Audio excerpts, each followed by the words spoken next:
How's it going, guys? It's day 3 of the SoulBlight painting challenge, and man am I cutting it close. Well, I still have to edit this, so maybe it's still day 3? I don't know. Maybe I get it posted by midnight. You guys will know, but I won't. This challenge has been a ton of fun, and I feel like I'm doing a pretty good job with the painting.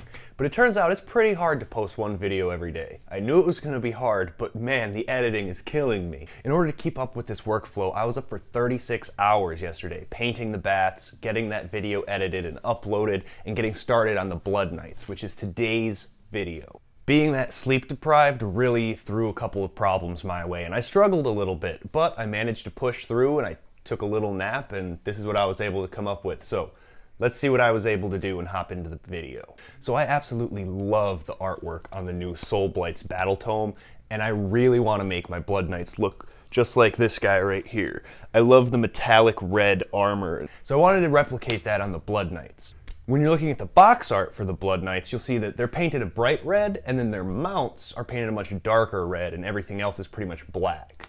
Normally I'm not a fan of following along with the box art, but I really dig the monochromatic kind of vibe there, so I think I'm going to do something with that. Now with the game plan out of the way, let's see exactly what I did and how I pulled that together. I already had based and primed these guys before I started the video to save a little bit of time, so if you want to see how I made these bases, check out yesterday's video right up there, where I do the exact same basing that I'm going to do here. I start by painting all of the robes and unarmored sections of the horse with black Templar. This stuff makes painting black a lot easier, especially if you have your Zenithal Prime on your models. The metallic red armor was my first roadblock in painting the BloodKnights. I thought it would be as simple as mixing some red into the metallic silver, but every time I tried that, it turned out to be more of a copper color, which is a pretty good look, but it's not what I wanted. Remember, I want to replicate the cover art of the Battle Tome, and that armor is more of a blood red. Eventually, I decided to steal Miniac's Sister of Battle recipe. So I base coat the entire Knight's armor in Vallejo metal color chrome. This stuff is pre-thinned for the airbrush, which is amazing, but when you're applying it with a brush, it takes a couple of coats to get a full opaque coat. So while that first coat dries, I'm gonna go ahead and start painting the horse. Later on, I'm gonna come back and turn the silver red. The base coat for the mount's armor is a mixture of Vallejo, Gory Red, and Rhinox Hide. Again, I apply these as 2 thin coats to get a nice smooth finish.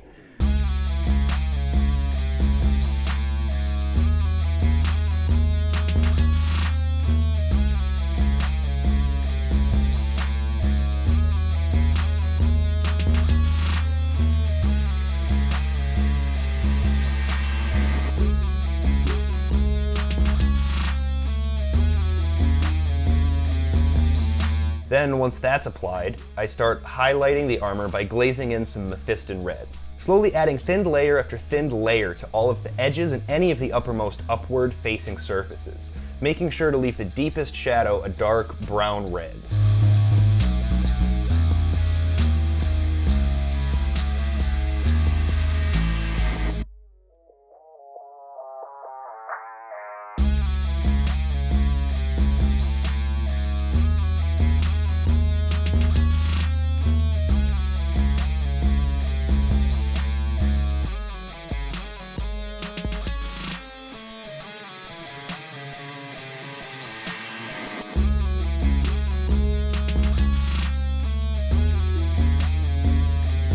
So turning the silver armor red was a lot easier than I thought it would be. It was just a simple matter of applying a thin coat of Flesh Terror's red over top of the silver.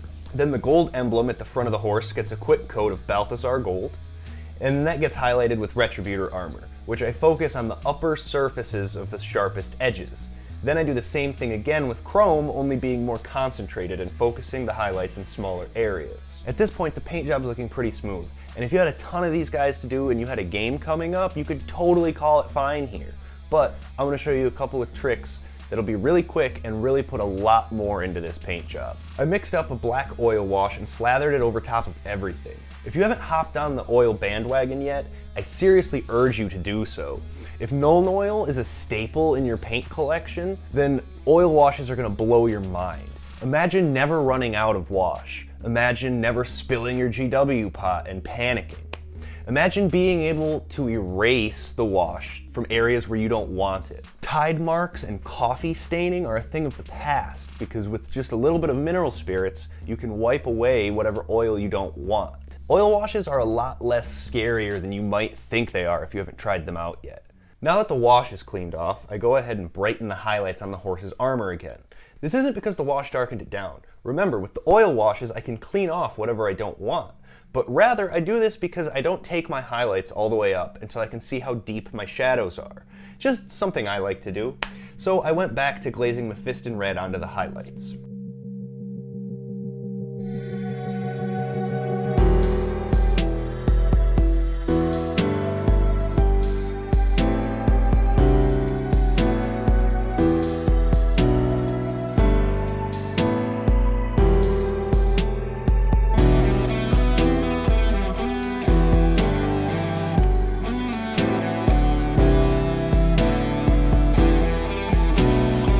Now I want to make the vampire's armor appear more reflective and shiny. So in order to do this, I am going to mix in some Flesh Tear's red to my chrome and make that coppery color that I was talking about earlier. I'm going to put it on all of the upper surfaces and all of the sharp edges, but because it is going to be more of a copper color, I make sure not to overdo it so that they don't read as copper. Then I do the same thing, but with a pure chrome highlight in smaller areas. And the last little detail is going to be highlighting the black areas.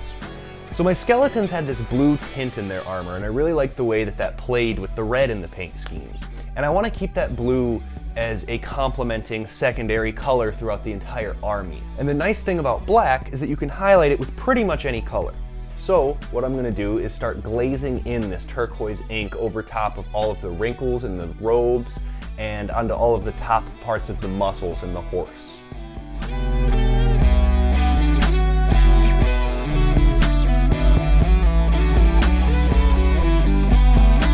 As for basing, I'm just going to slap down some more texture paint. The same mixture of tile grout, sand, and paint that I've been using all week. After that, I slap down a thick coat of Mechanicus Standard Gray across all of the cobblestone. I leave the paint thick so that I can do a quick, dirty, wet blend when I come back in with some black. I'm going to put this black anywhere that the horse model would be casting a shadow and blend it out towards the lit up areas. Then, on all the front edges of the stones, I stipple on a highlight of a lighter gray. You want to apply the highlight to all of the stones, even the ones that are in the shadow, as there would be some light coming through. Plus it just makes them look a lot better. On just the stones closest to the edges, or further from the shadow, I'm going to come in with a second highlight of Pallid Witch Flesh. Any white color would work here, but Pallid Witch Flesh was already on my palette. Why was Pallid Witch Flesh on my palette? I haven't used it so far, have I? Well, I'm glad you asked. You see, I had a bunch of Mantic zombies laying around, and well, since the Dead Walkers are out now, I don't think I need all 80 of them. So a keen eye will have noticed that there is a torso bursting out of this base. Bonus painting guide! Let's talk about painting the zombie. Since it's just a basing detail, I'm not going to put a ton of effort into it. The base coat was just made up of colors already on my palette. Mechanicus Gray and a little bit of turquoise ink. This is going to end up being highlighted with a mixture of Pallid Witch Flesh and turquoise ink. And then finally with pure Pallid Witch Flesh. Then I go back and break out the oils again and put some yellow ochre onto the busted gravestones. I really liked the way that this looked when I did the bats yesterday, so I'm going to keep it going again. And then I put some brown wash onto the zombie. Now these bases look done, and after all, this is all that I did in my previous videos, right? Well, I ended up going to my local hobby shop yesterday, and I found these really cool blue and pink flower tufts. And I said, you know what, well, my basing theme here is kind of graveyard, so it would make sense that there would be different colored flowers growing, and the blue is like the same color as my turquoise ink, so it kind of fits with that secondary complementing color I was talking about. Slap those down and some other grass tufts all over the bases. It was a bit of a struggle to get to this point, but I love how the paint job turned out. The challenge I posed to myself was to paint a unit every day. But as you can see, I only got 3 of the BloodKnights finished, and really not even that much because I ran out of time before painting the banner. You could call this a failure in this challenge, and after all, that's only less than 60% of the unit. But I think the real reason to do this painting challenge is to have an excuse to put paint to model. It's so easy to find excuses not to paint your armies, but how often do you have an excuse to actually paint your army? Did I just change the rules to my own challenge? Am I a real YouTuber now?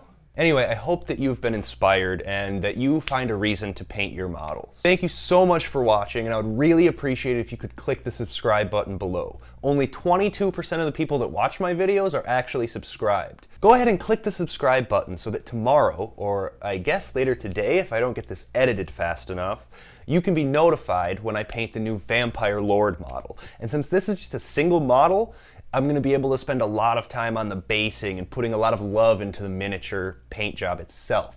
So make sure you come back and check that out. Anyway, until next time guys, keep on crafting.